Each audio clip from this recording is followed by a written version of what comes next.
ঈদের ফিরতি যাত্রা নিরাপদ না করলে ঠেকানো যাবে না করোনার তৃতীয় ঢেউ। পর্যাপ্ত গণপরিবহনের ব্যবস্থা করার তাগিদ। ঈদের পরে নতুন ওয়েভ হবে কিনা এটা হওয়ার খুবই সম্ভাবনা। তাদের জন্য যথেষ্ট পরিমাণ বাসের ব্যবস্থা করা, যাতে করে তারা গাদাগাদি করে না আসতে হয়। এখনো ঘাট মহাসড়কে মানুষের চাপ।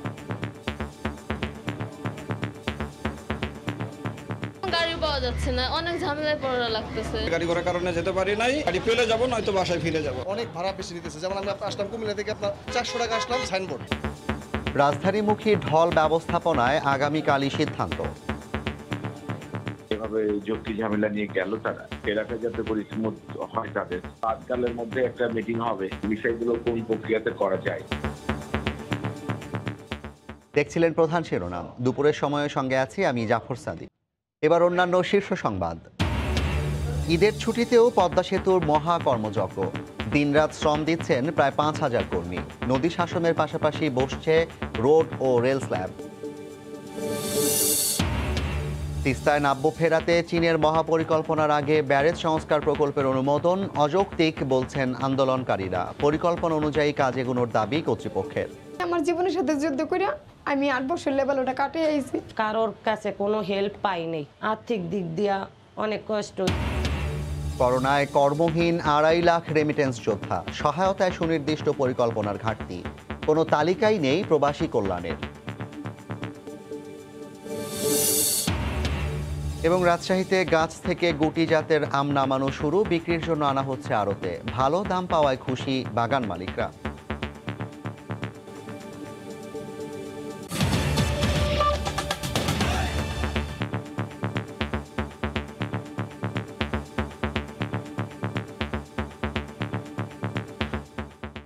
ঈদের ফিরতি যাত্রা নিরাপদ না করলে করোনার তৃতীয় ঢেউ ঠেকানো যাবে না বলে সতর্ক করেছেন বিশেষজ্ঞরা।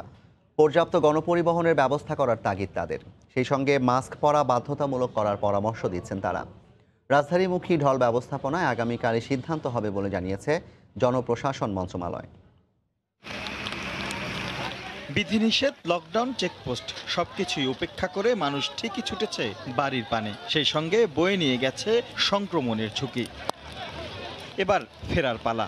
সেই যাত্রা কতটা নিরাপদ হবে? বিশেষজ্ঞরা বলছেন সর্বনাশ যা হবার হয়তো হয়েই গেছে, তাই শঙ্কা আছে তৃতীয় ঢেউয়ের। সারা বাংলাদেশের বিভিন্নখানে সংক্রমণটা যাবে এটা সন্দেহ নেই, এবং তার সঙ্গে যদি ভারতীয় ভেরিয়েন্ট কোনোভাবে যুক্ত হয় সেইটার আমরা একটা বৃদ্ধি দেখব। ঈদের পরে নতুন ওয়েভ হবে কিনা এটা হওয়ার খুবই সম্ভাবনা। আল্লাহ আমাদেরকে এতদিন বাঁচিয়ে রাখছে, সেভাবে যদি আল্লাহ বাঁচিয়ে দেয় তাহলে হয়তো নাও হতে পারে। আদারওয়াইজ একটা ওয়েভ আমাদের আসার কথা।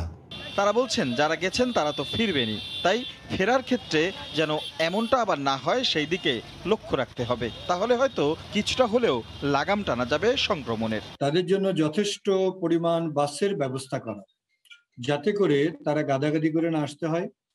এইটা আমাদের গার্মেন্টস ইন্ডাস্ট্রিগুলো তারা দায়িত্ব নিতে পারে। মাস্ক পরা বাধ্যতামূলক করতে হবে। এগুলো করে যদি আস্তে আস্তে লোকজন আসে এবং এটা করা সম্ভব হয়, এটা সংক্রমণ কমাবে। বাড়ি ফেরার এই ঝক্কিকে সহনীয় করতে এরই মধ্যে সুপারিশ করেছে স্বাস্থ্য অধিদপ্তরও। জনপ্রশাসন মন্ত্রণালয় জানিয়েছে ফিরতি পথে যেন একই পরিস্থিতির পুনরাবৃত্তি না হয় সেই ছক কষে সিদ্ধান্ত হবে প্রথম কর্মদিবসে।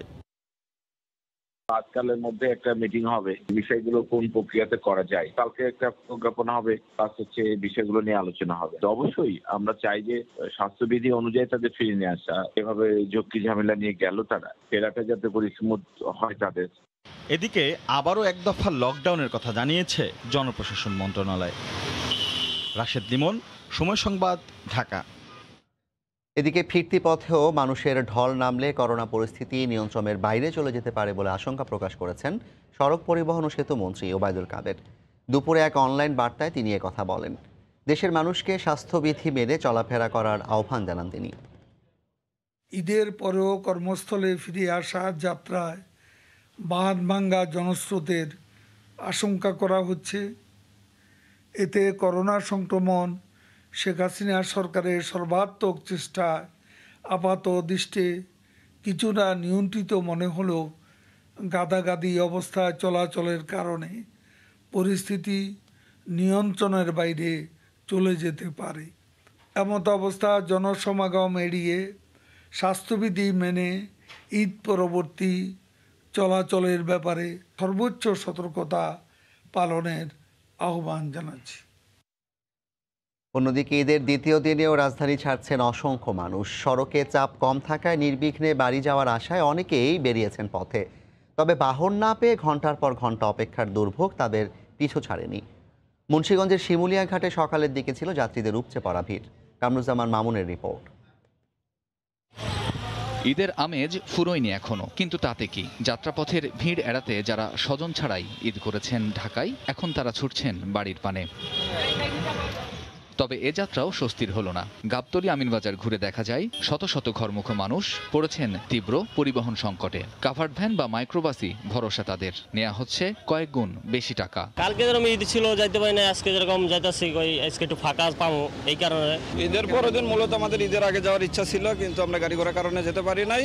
এই কারণে ঈদের পরের দিন আমরা বের হয়েছি যে গাড়ি পেলে যাবো, নয়তো বাসায় ফিরে যাবো। আমার মেয়ে যাচ্ছে, হাজবেন্ড যাচ্ছে, আমি যাচ্ছি। অনেক বেশি যাচ্ছে আর এখন গাড়ি পাওয়া যাচ্ছে না, অনেক ঝামেলায় পড়া লাগতেছে।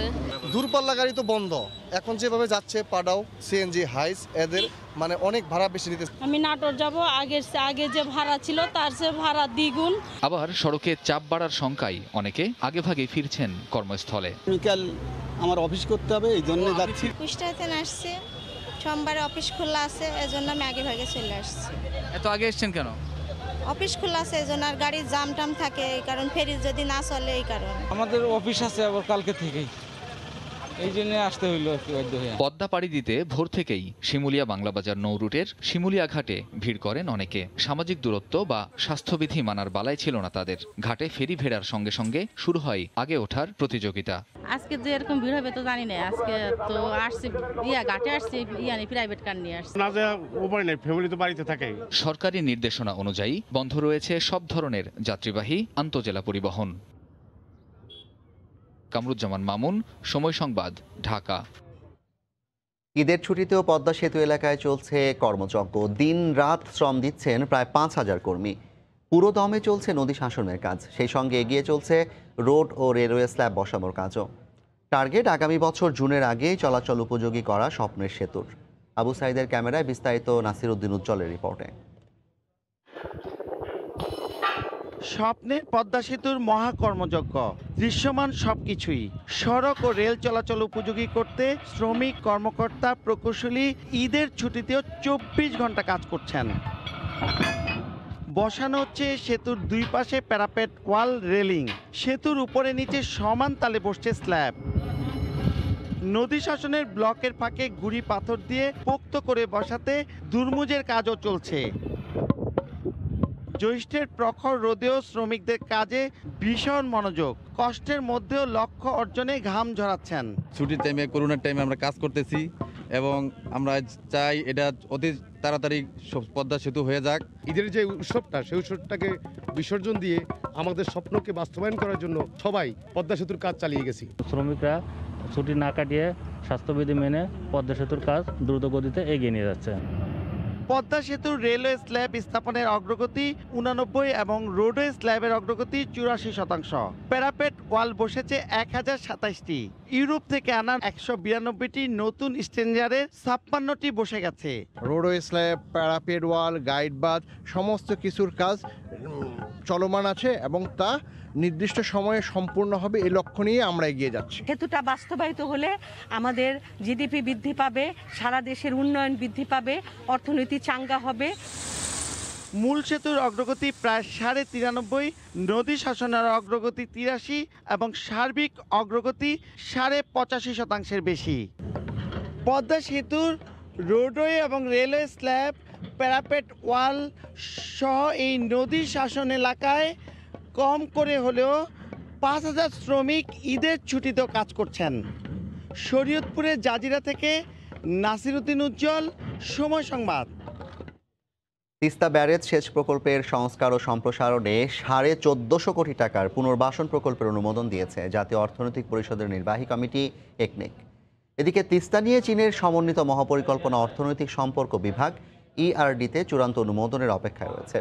তা বাস্তবায়নের আগে এই পুনর্বাসন প্রকল্প যৌক্তিক মনে করছেন না সংশ্লিষ্টরা। আর সেচ প্রকল্প কর্তৃপক্ষ বলছে শিগগিরই মহাপরিকল্পনা বাস্তবায়নের কাজও শুরু হবে। রতন সরকারের রিপোর্ট, ক্যামেরায় ছিলেন তরিকুল ইসলাম ও শাকিল মাহমুদ। তিস্তা চুক্তি নিয়ে কেন্দ্রীয় সরকারের বিরোধিতাকারী মমতা বন্দ্যোপাধ্যায় আবারও পশ্চিমবঙ্গের মুখ্যমন্ত্রীর আসনে। এতে অভিন্ন এই নদীর পানির ন্যায্য হিস্সা আদায়ের সম্ভাবনা আবারও অনিশ্চয়তার মুখে। ঠিক এ সময় তিস্তা সেচ প্রকল্প সংস্কার ও সম্প্রসারণে ১,৪৫২ কোটি টাকার তিস্তা পুনর্বাসন প্রকল্প অনুমোদন দেয়ায় হতাশা প্রকল্প এলাকায়। এক সিজন যদি পানি দেয় আর এক সিজন পানি পাই না, এই জন্য পাশাপাশি বরন্দ্র আছে, বরন্দ্রের পানিতে চাষাবাদ করি। অফ সিজনে পানি হয়, সিজনের সময় পানি পাওয়া যায়। পানি পাওয়ার গেলে আবার ক্যালেন দেওয়া লাগবে, ক্যালেন দেয় না তো। ক্যালেনের পানি হলে আমাদের একটা উপকার হইতো না। মহাপরিকল্পনা বাস্তবায়নের দাবিতে আন্দোলনরত তিস্তা বাঁচাও সংগ্রাম পরিষদের নেতা বলছেন, এটা ঘোরার আগে গাড়ি জুড়ে দেওয়ার মতো। তিস্তা নদী খননের যে মহাপরিকল্পনাটা গ্রহণ করেছে ৮,৫০০ কোটি টাকা ব্যয়ে, সেটাই কিন্তু কার্যকর করা জরুরি। এইটা না করে এই যে খাল খননের যে প্রোগ্রাম, এটা কিন্তু ঘোরার আগে গাড়ি জুড়ে দেওয়ার শামিল। বিকল্প নয়, বরং প্রকল্প দুটি একটি অপরটির পরিপূরক দাবি করে তিস্তা মহাপরিকল্পনা বাস্তবায়নের ঘোষণাও শিগগিরই আসছে বলে জানালেন সেচ প্রকল্পের পরিচালক। ঊর্ধ্বতন কর্তৃপক্ষ যাচাই বাছাই করছে এবং খুব শীঘ্রই এ ব্যাপারে একটা তাদের কাছে নির্দেশনা পাওয়া যাবে। তিস্তা খননের মাধ্যমে নাব্য ফেরানো দুই তীরে স্থায়ী প্রতিরক্ষার মাধ্যমে বিপুল ভূমি উদ্ধার করে সেখানে শিল্প ও অর্থনৈতিক জোন টাউনশিপ গড়ে তোলার পাশাপাশি বহুমাত্রিক যোগাযোগ ব্যবস্থা গড়ে তুলতে ৮,২০০ কোটি টাকার একটি প্রকল্প প্রস্তাব দিয়েছে চীন। রতন সরকার, সময় সংবাদ, রংপুর। ৩ টাকা কেজিতে বিক্রি হচ্ছে ঢেঁড়স, কুপড়ার দাম ৬ টাকা। প্রান্তিক হাটের এসব সবজির দাম ঢাকার বাজারে আগুন, ইলিশের দরে পড়তি।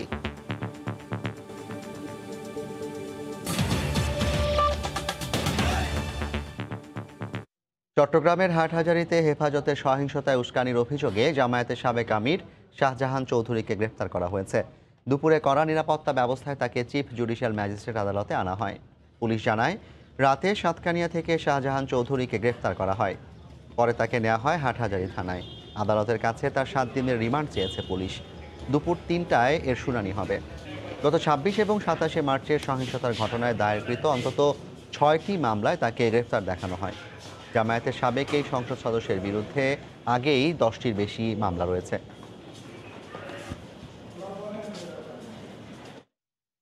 ঈদের ছুটিতে জনমানবহীন ঢাকা উপভোগের নয়, কিছু মানুষের জন্য হয়ে ওঠে দুর্বিষহ।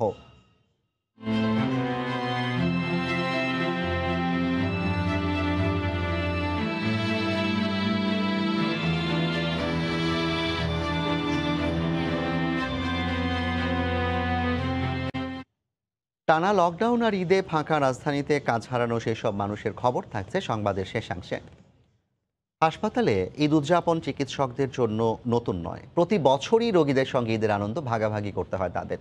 নিজ পরিবার ছেড়ে উৎসবের ছুটিতেও রোগীদের সেবায় নিয়োজিত থাকায় চিকিৎসকদের প্রতি কৃতজ্ঞ রোগীরা। মুজাহিদ শুভর রিপোর্ট।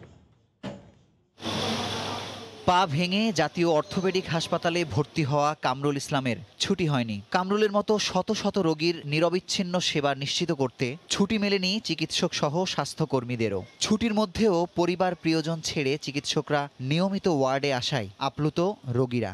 আমাদের একটা বড় ভাগ্যের ব্যাপার যে স্যাররা বড় স্যাররা আমাদের জন্য কষ্ট করে হলে আমাদের দেখাশোনা করতেছে, তাদের আনন্দ উল্লাস বাদ দিয়ে। আমার ব্যক্তিগত সুখ শান্তি অনেকটা এটা আমার উপর নির্ভর করে না। এই রোগীর কথাই যদি আমি ধরি, সে যেতে পারবে না, সে এখানে থাকবে, তাহলে আমি তাকে রেখে আমি ঈদে কীভাবে যাব? রাজধানীর কয়েকটি হাসপাতাল ঘুরে দেখা যায়, প্রতিটি হাসপাতালে ঈদের ছুটিতে 70 থেকে 80% রোগী ভর্তি রয়েছে। রোগীরা তো এমনিতেই ধরেন ওইভাবে তারা খাওয়ার প্রতি আগ্রহ কম থাকে, তারপরেও ঈদ যেহেতু একটা উৎসব, সেজন্য আমরা চেষ্টা করি তাদেরকে এই উৎসবের যে ফ্লেভারটা দেওয়ার জন্য। চিকিৎসকরা বলছেন, শুধু এই ঈদ নয়, 2019 সালে ডেঙ্গুর ভয়াবহ প্রকোপের পর থেকে কোভিডের দ্বিতীয় ঢেউ অবধি সব ঈদেই হাসপাতালে থাকার নির্দেশনা দিয়েছে স্বাস্থ্য বিভাগ। দেশের যে কোনো দুর্যোগে নিরবিচ্ছিন্ন সেবা চিকিৎসকের শপথ।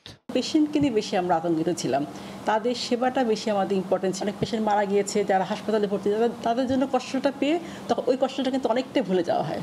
শুধু কোভিডেই ১ বছরে দেশে প্রাণ হারিয়েছেন ১.৫ শতাধিক চিকিৎসক। তাদের পরিবারের ঈদের কথা ভাবলে নিজেদের ঈদের খুশির সীমা সীমিত হয়ে যায় বলে জানিয়েছেন এই চিকিৎসক। তাদের পরিবারের কথা চিন্তা করলে আমাদের কাছে সেই কষ্টটা বা আমরা যে আমাদের পরিবারের সাথে আপনার উৎসবমুখর পরিবেশে এখন ঈদ করতে পারছি না, সেটা আমাদের কাছে কোনো কিছুই মনে হয় না। আমাদের কাছে মনে হয় যে আমরা যেভাবে আছি পরিবার নিয়ে, অন্তত পরিবার নিয়ে তো আমরা থাকতে পারছি, দেশের মানুষের সেবা করতে পারছি। বহির্বিভাগ বন্ধ থাকলেও এবার ঈদে খোলা রয়েছে হাসপাতালের অন্তর্বিভাগ ও জরুরি বিভাগ। সেবা মিলবে ২৪ ঘন্টায়। আমাদের হাসপাতালে এই ঈদের মধ্যে আরও চাপ বাড়ে, এই চাপ বাড়ার জন্য আমরা ইমার্জেন্সি রোস্টার করি।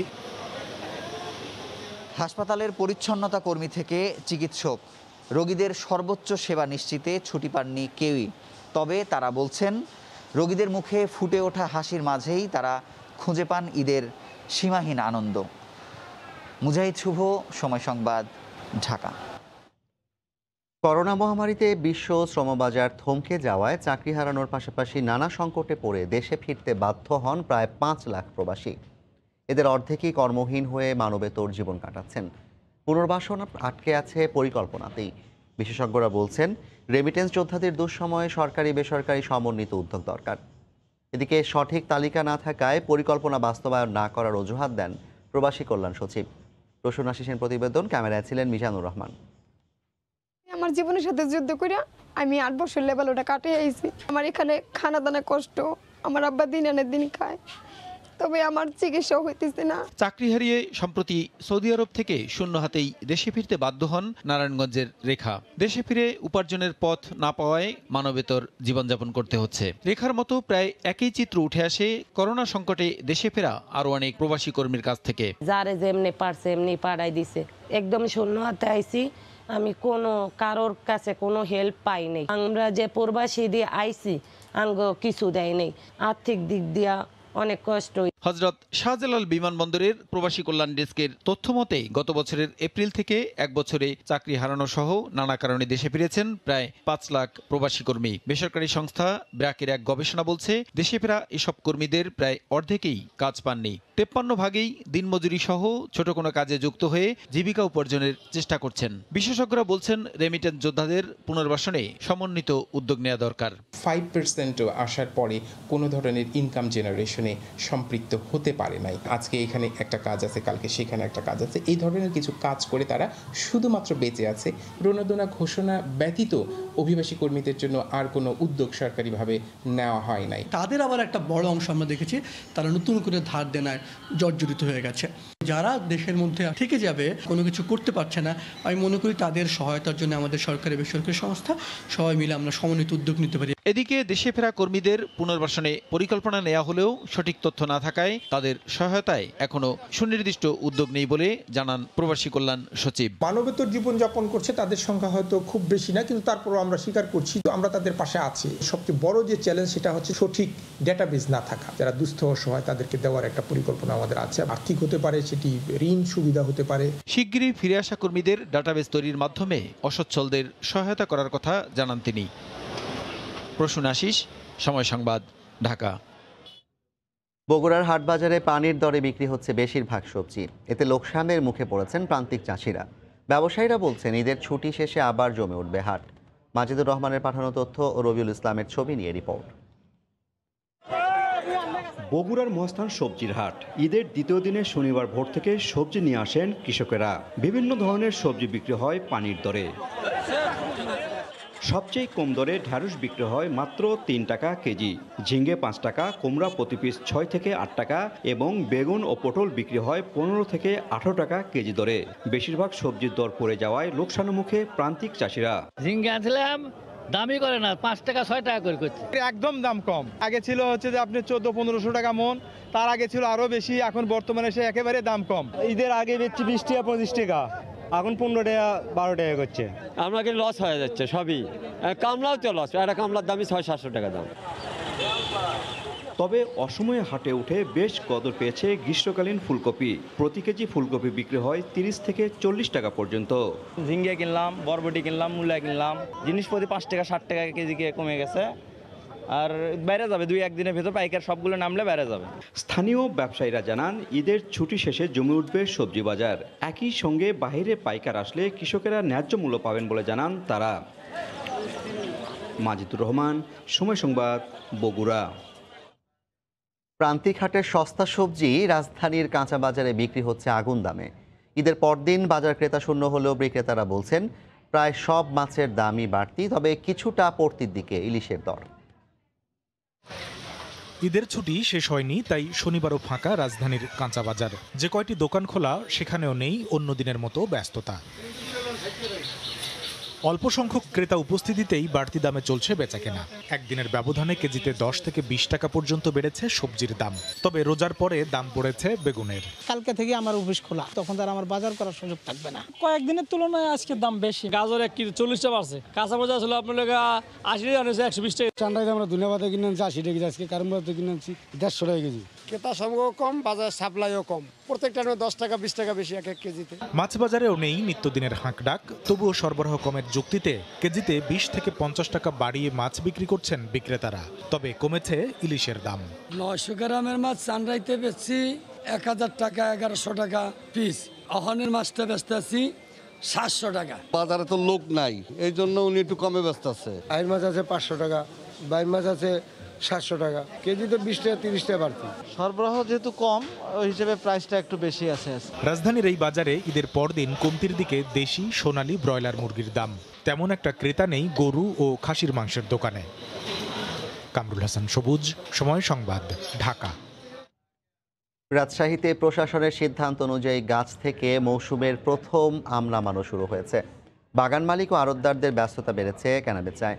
পর্যায়ক্রমে গোপালভোগ, মোহনভোগ জাতের আমও বাজারে উঠতে শুরু করবে। বিস্তারিত সাইফুর রহমান রকির রিপোর্টে, ক্যামেরায় ছিলেন আব্দুস সালাম। পরিপক্ক হয় রাজশাহীর বাগানগুলো থেকে মৌসুমের প্রথম গুটি আম নামিয়ে বিক্রির জন্য নেওয়া হচ্ছে বানেশ্বর আড়তে। এরপর বাগান মালিক ও আড়তদারের দাম দর শেষে ওজন করে তা ক্যারেটে সাজানো হচ্ছে। বাগান মালিক ও ব্যবসায়ীরা বলছেন প্রশাসনের বেঁধে দেয়া সময়েই শনিবার থেকে গাছ থেকে আম নামানো শুরু হয়েছে। আকার ভেদে প্রতিমন বাজারে বিক্রি হচ্ছে 600 থেকে 1200 টাকা পর্যন্ত। পর্যায়ক্রমে সুস্বাদু গোপালভোগ, মোহনভোগ, ল্যাংড়া, খিরসাপাত, ফজলি সহ নানা জাতের আম বাজারে উঠবে। শুরুতেই আমের দাম ভালো পাওয়ায় সন্তুষ্ট বাগান মালিক ও ব্যবসায়ীরা। হ্যাঁ, আম পাড়া আজকে শুরু করলাম। এই বিভিন্ন আঁঠি আম এখানে প্যাকেটজাত হবে, প্যাকেট করে বিভিন্ন জায়গায় চলে যাবে। আজকে আমারটা দিলাম আপনার 850 টাকা মন। গুটি আম ছোট তো, এদিন ভালোটা বড় বেশি দাম আছে 1200, 1600। এদিকে আড়তদাররা বলছেন চাহিদা অনুযায়ী গুটি আম ঢাকা সহ দেশের বিভিন্ন প্রান্তে বিক্রি করছেন তারা। আজকে থেকে আমার এখানে প্রশাসন আম ভাঙার অনুমতি দিছে। আজকে থেকে ঘরে টুকটাক আম ঢোকা শুরু হয়েছে। দাম মোটামুটি আল্লাহ ভালোই আছে। যদি এরকম ভালো বাজার থাকে তাহলে গেরস পয়সা পাবি। এই আমগুলো আপনার প্যাকেট করে আপনার ঢাকা, কুমিল্লা, আপনার কিশোরগঞ্জ এইসব জেলা আমরা ওই প্যাকেট করে ব্যাপারী দিয়ে পাঠিয়ে দিই। প্রথম দিন হিসাবে আম খুব ভালো উঠছে, টুকটাক করে শুরু হচ্ছে। আগামী দিনে আরও বেশি হবে। ক্ষতিকর কীটনাশক মিশিয়ে অপরিপক্ক আম বাজারে বিক্রি করলে আইনগত ব্যবস্থা নেয়ার হুঁশিয়ারি দেন জেলা প্রশাসক। আমরা যেটা দিয়েছি সেটা হচ্ছে এক্সপেক্টেড টাইম। যে কোনো জিনিসের একটা সম্ভাব্য সময় থাকে, এটা থেকে 7 দিন আগে পরে হতে পারে। জেলায় প্রায় 18,000 হেক্টর জমির বাগানে এবার 2.25 লাখ মেট্রিক টন আম উৎপাদনের লক্ষ্যমাত্রা নির্ধারণ করেছে কৃষি বিভাগ। সাইফুর রহমান রকি, সময় সংবাদ, রাজশাহী।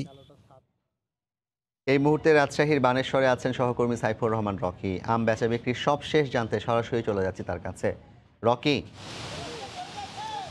আজ থেকে রাজশাহীতে যে গুটি আম সেটি বাগানগুলো থেকে পাড়া শুরু হয়েছে এবং তা নেওয়া হচ্ছে বানেশ্বর হাটে, এবং সেগুলো কিন্তু ঢাকা সহ পরবর্তীতে দেশের বিভিন্ন প্রান্তেও চলে যাচ্ছে। আপনাদের সেই চিত্রটি দেখানোর চেষ্টা করব। মূলত বানেশ্বরের একটি বাগানে আমরা আছি। এখানে আমরা দেখছিলাম যে এখানে মূলত যে বাগানগুলো রয়েছে সেখান থেকে গুটি আমগুলো পাড়া হচ্ছে, এবং হঠাৎ করেই কিন্তু এই মুহূর্তে কিন্তু ঝড় উঠেছে। সে কারণে তারা এই যে আমগুলো নামানো হয়েছিল সেই আমগুলো তাড়াতাড়ি বিক্রির উদ্দেশ্যে কিন্তু নিয়ে যাচ্ছে বানেশ্বরের দিকে, এবং এখন কিন্তু আবার আমপাড়া তারা বন্ধ করে দিয়েছেন। সব মিলিয়ে তারা যেটি বলছেন যে এখন পর্যন্ত আমের যে দাম সেটিতে কিন্তু তারা সন্তুষ্ট। সব মিলিয়ে শেষ পর্যন্ত যদি এই দামটি তারা পান তাহলে কিন্তু তারা লাভের মুখ দেখবেন, এমনটাই আসলে বলছেন।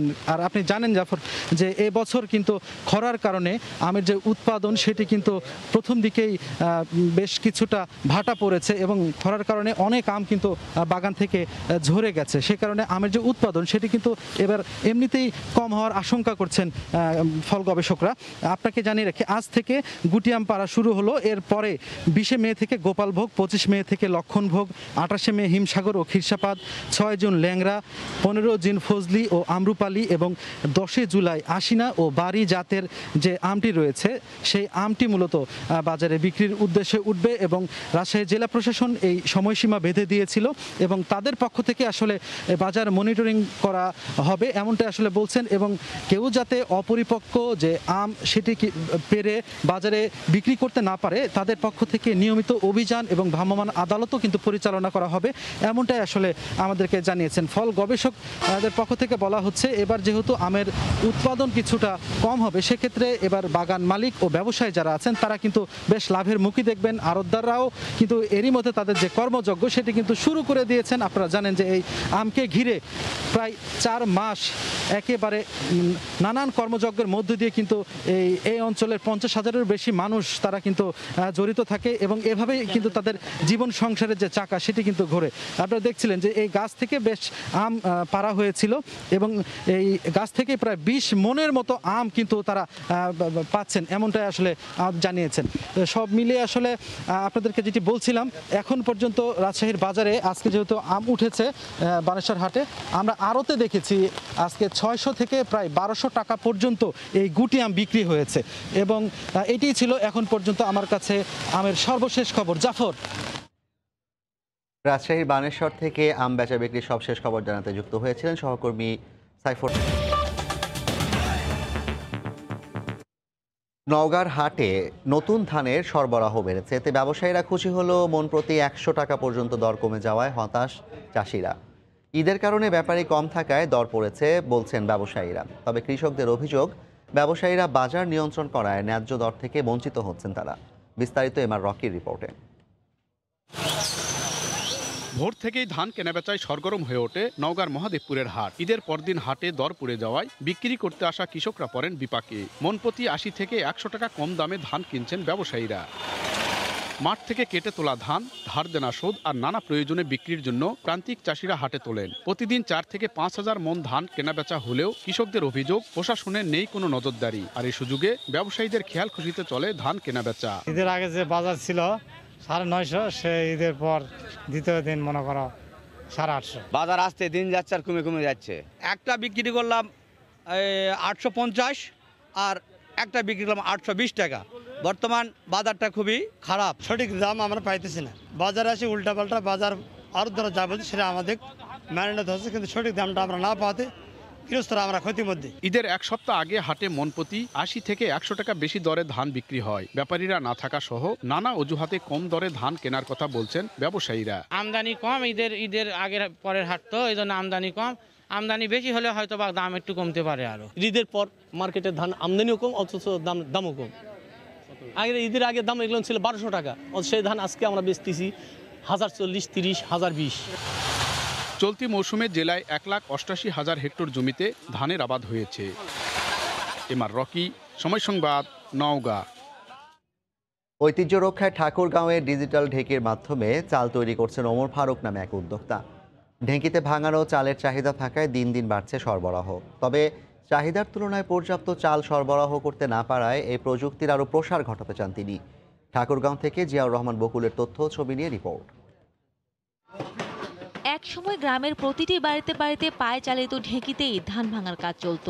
ঢেঁকির শব্দে সরব থাকত প্রতিটি বাড়ি। পরিবর্তিত সময়ে আধুনিকতার কারণে এটি বিলুপ্তির পথে। তবে ঐতিহ্যকে ধরে রাখতে প্রযুক্তির ব্যবহার করে মেশিনের মাধ্যমে ঢেঁকিতে ধান ভেঙে চাল তৈরির উদ্যোগ নিয়েছেন জেলার রানীশংকৈল উপজেলার ধর্মগড় ইউনিয়নের দিহট বিন্নাকুড়ি গ্রামের যুবক ওমর ফারুক। প্রাচীন ঐতিহ্যকে ধরে রাখতে নতুন রূপে আধুনিক পদ্ধতিতে বাড়িতেই এখন নিয়মিত ধান থেকে করা হচ্ছে ঢেঁকি ছাটা চাল। এতে কম সময়ে বেশি পরিমাণ চাল তৈরি করা হচ্ছে। বিদ্যুতের মাধ্যমে মোটর চালিত লোহার হাতল দিয়ে পালাক্রমে চাল দিয়ে ধানের তুষ ছাড়িয়ে বের করা হচ্ছে চাল। এতে সময় ও শ্রম এবং খরচও হচ্ছে কম। অটো কিংবা হাস্কিং মিলের চেয়ে ঢেঁকি ছাটা চাল সুস্বাদু ও স্বাস্থ্যসম্মত হওয়ায় এলাকায় ব্যাপক সাড়া পড়েছে। চাল সংগ্রহে আশেপাশের লোকজন সহ দূর দূরান্ত থেকে ছুটে আসছেন অনেকেই। তবে প্রাথমিক পর্যায়ে মাত্র 2টি ঢেঁকির মাধ্যমে ধান থেকে চাল তৈরি করতে সময় লাগায় পর্যাপ্ত যোগান দিতে পারছেন না। এই ঢেঁকির মাধ্যমে দিনে 5 থেকে 6 মণ ধান ভাঙছেন। আর এসব চাল স্থানীয়দের চাহিদা পূরণ করে অনলাইনে বাজারজাত করছেন দ্রুত সময়ে। পুষ্টি সমৃদ্ধ ঢেঁকি ছাটা চালের চাহিদা দিন দিন বাড়ায় বর্তমানে স্বল্প পরিসরে উৎপাদন করা হলেও আগামীতে বড় পরিসরে উৎপাদনের আশা ওমর ফারুকের। এটা যদি আমি বড় পরিসরে নিয়ে আসতে পারি তাহলে গ্রামীণ জনগোষ্ঠীর তো কর্মসংস্থানের ব্যবস্থা হবেই, পাশাপাশি এটা একটা বাংলাদেশের রোল মডেল হিসেবে থাকবে। ভালো চাল পাচ্ছি বাড়ির পাশেই, আমাদের সবারই সুখ হয়েছে, গ্রামের আশেপাশের লোকজনের। চালের যে পুষ্টিগুণ এটা খুব বজায় থাকে। অনেক ধরনের লোক আসে, মানুষ পাশের গ্রামেরও আসে এখানে চালগুলো কিনে নিয়ে যায়। ডিজিটাল ঢিকিতে ধান কোটার জন্য আরো লোকজন হোক, চাউল বিক্রি হোক। কোনোদিন 2 মণ ভাঙে, কোনোদিন 3 মণ ভাঙে। আমি এখানে এসেছি চাল কিনতে, আমি এবং আমার পরিবারের জন্য। উদ্যোক্তাকে সাধুবাদ জানিয়ে তার এই কার্যক্রম অব্যাহত রাখার কথা জানালেন জেলা প্রশাসনের এই শীর্ষ কর্মকর্তা। এটা একদিকে যেমন পরিবেশ বান্ধব হবে, ঠিক একইভাবে অল্প সময় অধিক পরিমাণ ধান থেকে চাল উৎপাদন করা বা ধান থেকে চাল বের করা সহজ হতে হবে। আধুনিক প্রযুক্তিতে বিদ্যুৎ ও মোটরের মাধ্যমে গত 7 মাস আগে স্থাপন করেন ডিজিটাল এই ঢেঁকি। সময় সংবাদ, ঠাকুরগাঁও। আবারও দেশের বাইরের খবর। ভারতে কমেছে করোনায় আক্রান্তের সংখ্যা, তবে এখনও রাজ্যে রাজ্যে অক্সিজেনের অভাব দূর হয়নি। পর্যাপ্ত চিকিৎসা এবং হাসপাতালে শয্যার অভাবে বহু রোগীর মৃত্যুর খবর মিলছে দেশটিতে। মহারাষ্ট্র, দিল্লি, উত্তরাখণ্ড, দক্ষিণ ভারতের রাজ্যগুলোর মতোই করোনার থাবায় বিপর্যস্ত পশ্চিমবঙ্গ রাজ্য। রোববার থেকে রাজ্যটিতে আরও কঠোর বিধিনিষেধ আরোপ করা হবে। এদিকে করোনায় আক্রান্ত হয়ে মারা গেছেন পশ্চিমবঙ্গের মুখ্যমন্ত্রী মমতা বন্দ্যোপাধ্যায়ের ভাই। বিস্তারিত জানাচ্ছেন সুব্রত আচার্য। চলতি বছরের 5 এপ্রিল প্রথমবারের মতো অতীতের সব রেকর্ড ভেঙে ভারতে দৈনিক সংক্রমণ 1 লাখের গণ্ডি অতিক্রম করে। এরপর বাড়তে বাড়তে দিনে 4.5 লাখে পৌঁছায়। অবস্থা এমন হয় যে নদীতে করোনা রোগীর মৃতদেহ ভাসতে দেখা যাচ্ছে। দেশটিতে করোনার মূল কেন্দ্র মহারাষ্ট্র এবং এরপরই অবস্থান রাজধানী দিল্লির। সংক্রমণ বাড়ার পাশাপাশি অক্সিজেন সংকট, হাসপাতালে পর্যাপ্ত বেড না থাকায় শত শত রোগীর মৃত্যুর ঘটনায় দেশজুড়ে বাড়ে উদ্বেগ। এমন দৃশ্য যাতে কলকাতার মতো শহরে দেখা না যায়, সে কারণে বেসরকারিভাবে নানা উদ্যোগ নিতে দেখা যাচ্ছে শহরটিতে। কলকাতার প্রাচীনতম এই 5 তারা হোটেলের 130টি কক্ষ নিয়ে তৈরি করা হয়েছে স্যাটেলাইট কোভিড সেন্টার, যা ইতিমধ্যেই সবার দৃষ্টি আকর্ষণ করেছে। পশ্চিমবঙ্গের করোনা মোকাবেলায় কঠোর করা হচ্ছে বিধিনিষেধ। এরই মধ্যে রোববার করোনায় মারা গেছেন মুখ্যমন্ত্রী মমতা বন্দ্যোপাধ্যায়ের ভাই অসীম বন্দ্যোপাধ্যায়। ভারতে সবশেষ 24 ঘন্টায় করোনা শনাক্ত হয়েছে 3,26,000, মারা গেছেন 3,890 জন। আর পশ্চিমবঙ্গে আক্রান্তের সংখ্যা 20,900 এবং মৃত্যু 136 জনের। সুব্রত আচার্য, সময় সংবাদ, পশ্চিমবঙ্গ, ভারত। কদিন আগেও যে দেশটিতে দিনে গড়ে মাত্র 100 জন করোনায় আক্রান্ত হয়েছেন, সেখানে এখন দিনে আক্রান্ত হচ্ছেন 8,000-এর বেশি মানুষ। মৃত্যুহার বেড়েছে কয়েক গুণ। বলছি প্রতিবেশী দেশ নেপালের কথা। করোনার নতুন ঢেউয়ে রীতিমতো দিশেহারা দেশটি।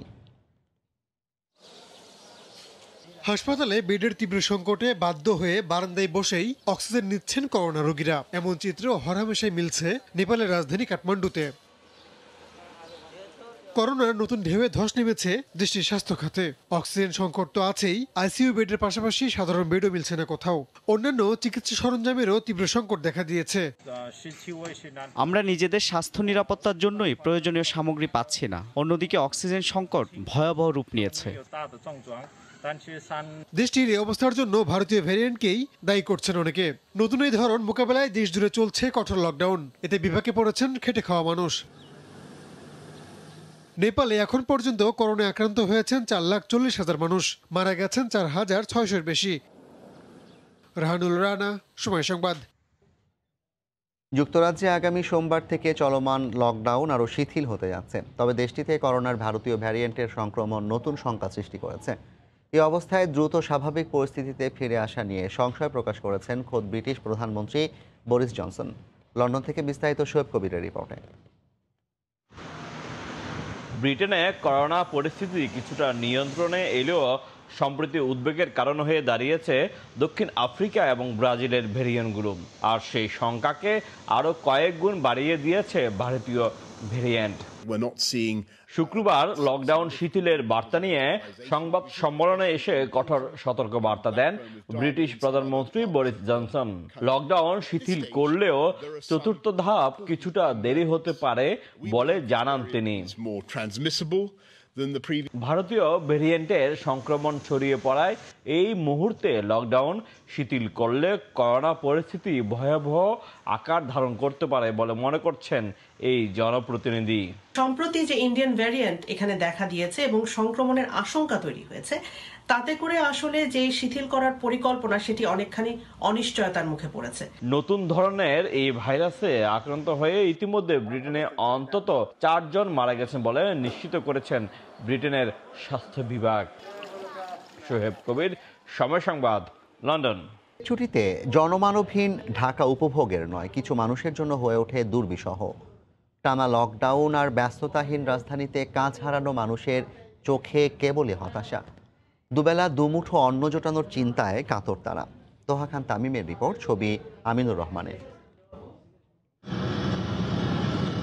করোনার দাপট ঠেকাতে দীর্ঘদিনের লকডাউন, সাথে ঈদের ছুটি, ব্যস্ততাহীন নিস্তেজ ঢাকার এই চিত্র এখন। কঠোর বিধিনিষেধের কারণে ঘর থেকে অধিকাংশ মানুষ বের না হলেও পেটের দায়ে যারা সড়কে নেমেছেন তারা নিরাশ। মোহাম্মদ নওয়াবুর রহমান উত্তর জনপদের এই রিকশা চালক সকাল থেকে যাত্রী ছাড়াই বিভিন্ন অলিগলি ঘুরে ক্লান্ত। তার বাহনের সঙ্গী হলাম আমরা। করোনার আগে ঈদের মধ্যে অনেকে ঘুরতে বের হলেও সেই চিত্রে ভাটা পড়েছে। সড়কে যাত্রী না থাকায় জীবন যুদ্ধটা হয়ে উঠেছে দুর্বিষহ। যে দুটো লোক বের হইতো রোড ঘাটে কোথাও হতো, এখন তো সেটা বের হচ্ছে না। এমনও আসলে যে ঘন্টা চুক্তি নিত গাড়ি, সকাল দিয়ে বন্ধু কোনো আমরা ভাড়া পাচ্ছি না। আর তীর্থের কাকের মতো যাত্রীর অপেক্ষায় সিএনজি চালক আলমগীর হোসেন। খাইয়ে পড়িয়া থাকতে পারতেছি না, নিজের ফ্যামিলির অনেক সমস্যা। ঘন্টার পর ঘন্টা রাস্তায় বসে থাকি, ভাড়া নাই। সড়কের পাশে বিভিন্ন টঙের দোকানেও নেই চা পিপাসুদের আড্ডা, তাই মুঠোফোনেই সময় কাটাচ্ছেন এই দোকানি। যানবাহন সামাল দিতে মোড়ে মোড়ে যাদের গলদঘর্ম হতে হয় প্রতিনিয়ত, সেই ট্রাফিক পুলিশও যেন স্বস্তিতে। ব্যবসা বাণিজ্য নাই, এই জন্য ঈদে বাড়িও যাইতে পারি নাই, টাকা পয়সা নাই দেখি ঈদে বাড়ি যাইতেই নাই, কষ্টে আছি। রাস্তায় গাড়ি ঘোড়া নাই, আমরা ট্রাফিক যারা আমাদের ডিউটি আছে আমরা পোস্টেই আছি, গাড়ি ঘোড়া নাই, একটু রিল্যাক্সে আছি আমরা। একই তো ঈদের ছুটি, তারপরে লকডাউন, সব মিলিয়ে রাজধানী ঢাকা ফাঁকা হবে এমনটা অনুমেয়। তবে এই শহরে যাদের প্রতিদিনের শ্রমের পরেই জোটে আহার, তাদের কাছে ফাঁকা ঢাকা অনেকটা অভিশাপ।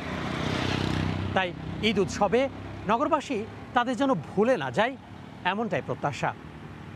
তোহা খান তামিম, সময় সংবাদ, ঢাকা। এ পর্যায়ে শীর্ষ সংবাদ জানিয়ে দিচ্ছি আরেকবার। ঈদের ফিরতি যাত্রা নিরাপদ না করলে ঠেকানো যাবে না করোনার তৃতীয় ঢেউ, পর্যাপ্ত গণপরিবহন ব্যবস্থার তাগিদ। ঢাকামুখী ঢল ব্যবস্থাপনায় আগামীকালই সিদ্ধান্ত। ঈদের ছুটিতেও পদ্মা সেতুর মহাকর্মযজ্ঞ, দিনরাত শ্রম দিচ্ছেন প্রায় 5,000 কর্মী। নদী শাসনের পাশাপাশি বসছে রোড ও রেল স্ল্যাব। এই ছিল দুপুরের সময়, সঙ্গে থাকুন সময়।